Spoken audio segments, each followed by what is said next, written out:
আচ্ছা কাকিমা, আজকে তুমি কি রান্না করছো? আজকে আমি ফুলকপি আলু দিয়ে একটা তরকারি করব। আচ্ছা, তার মধ্যে একটু গোবিন্দভোগের চাল এবং ছানাও দেব। আচ্ছা আচ্ছা। আমি প্রথম ফুলকপিটা একটু সেদ্ধ করে নিচ্ছি, ভাপ দিয়ে নিচ্ছি। জল বসিয়ে দিলাম। এবার এর মধ্যে আমি ফুলকপিগুলো একটু ভাজছি, জলের মধ্যে দিয়ে এটাকে একটু ভাপিয়ে নিচ্ছি। আমি কড়াতে একটু সর্ষের তেল দিচ্ছি। এবার আমি আলুটা একটু হালকা করে ভেজে নেব। হলুদ দিয়ে দিলাম একটু, আর অল্প একটু নুন দিয়ে দিলাম, ভেজে নেব। আমি আলুটা ভাজা হয়ে গেল, আলুটাকে নামিয়ে নিচ্ছি।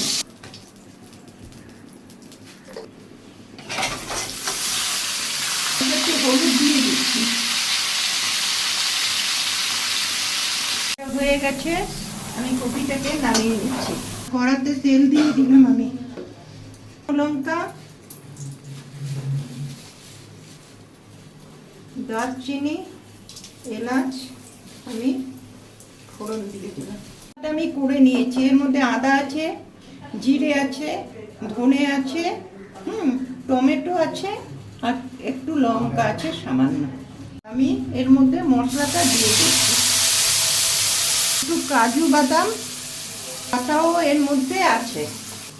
অল্প হলুদ দিয়ে দিলাম, কাশ্মীরি লঙ্কার গুঁড়ো আর টমেটো এর মধ্যে, লঙ্কার গুঁড়ো এর মধ্যে দিয়ে দিলাম। এবার মশলাটা আমি একটু কষিয়ে নিচ্ছি। একটু চিনি দিয়ে দিলাম। আমি ফুলকপিগুলো দিয়ে ভালো করে কষিয়ে নেব। আলুও এর মধ্যে আমি দিয়ে দিচ্ছি। দিয়ে এবার আমি সব কিছু ভালো করে কষিয়ে নেব। মশলার জলটা দিয়ে দিচ্ছি। কটা কাঁচা লঙ্কা দিয়ে দিলাম, যার যেরকম ঝাল সে লঙ্কা মেখে খাবে। এটা ফুলকপি আলুটা কষানো মোটামুটি হয়ে এসছে। আমি এর মধ্যে ছানাটা দিয়ে দেব। ছানাটা দিয়ে একটু নেড়ে চেড়ে জল দিয়ে দেব। জলটা দিয়ে দিলাম, ঘি দিয়ে দেবো। মশলা দেওয়া হয়ে গেল। এটা আমার কমপ্লিট। আমি এখন ঢেলে দিচ্ছি।